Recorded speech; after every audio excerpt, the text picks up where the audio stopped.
Welcome to the Saturday Morning Muse, everyone. I'm Andy Temte, and today is August the 19th, 2023.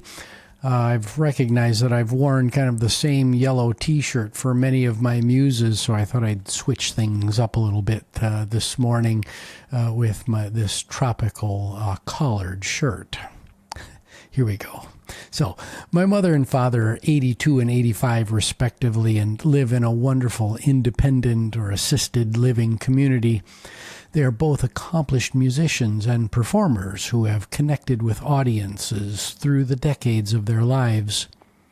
As you would expect, they have both been affected by the physical challenges of the aging process, and their skill level is not what it used to be.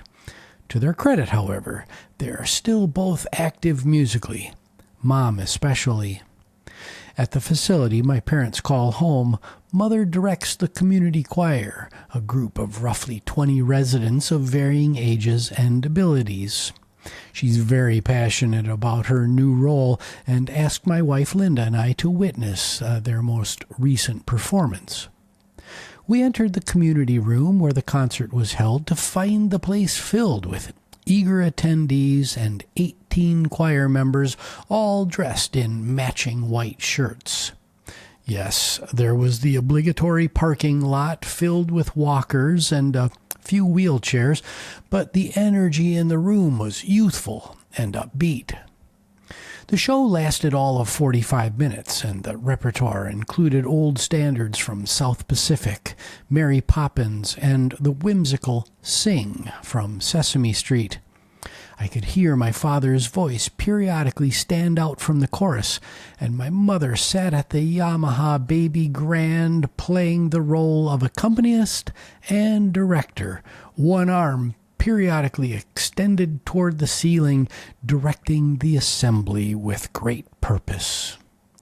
Most notably, during the performance, the audience was upbeat, tapping toes, chair dancing, head bobbing, and singing along.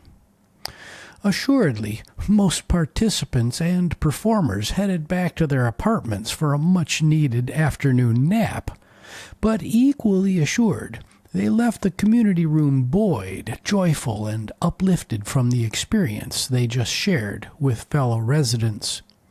The feeling of pride that I had for my mother for facilitating such an impactful event overwhelmed me for a brief moment as I backed out of my parking spot and sped off to continue the rest of my day. And Dad, keep singing. Even if it's not up to your previous standards and skill level, you've still got it, and I'm proud of you too. So what's this cute story about a bunch of 80-plus-year-olds jamming in the community room have to do with you? Two things. Number one, always keep moving. You might be reading or viewing this as an early career professional, filled with the sense of invincibility that accompanies those initial 2 decades of your working life. I can directly attest that those years are gone in what seems like an instant. The ravages of time will catch up to you. If you allow these ravages to get the best of you, if you succumb to comfort, if you allow the recliner to wrap its appealing but selfish arms around you, old age will come sooner.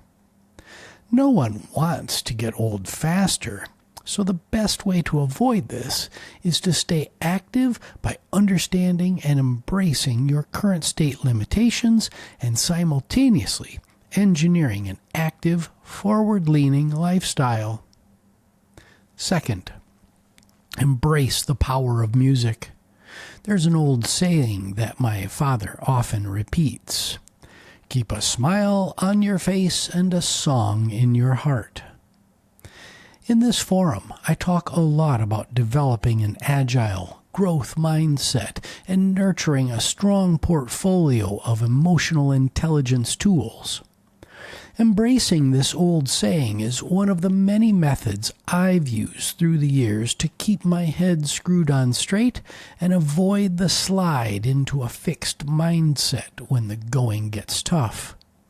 Yes, Listening to your favorite music by yourself can be cathartic and healing, but periodically doing so in the company of an audience can be exponentially more powerful. So, no matter what your age, get out there. Stay connected with the community. Music tests both the mind and the body. It literally helps keep you young in mind and spirit, even if the body is actively conspiring against you as time marches on. Is it always go, go, go? You know the answer to that question. My whole shtick here is balance.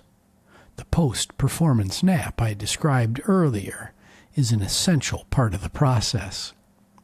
In closing, cheers and thanks to Mom and Dad for once again providing a life lesson that we can all learn something from. Have a great weekend.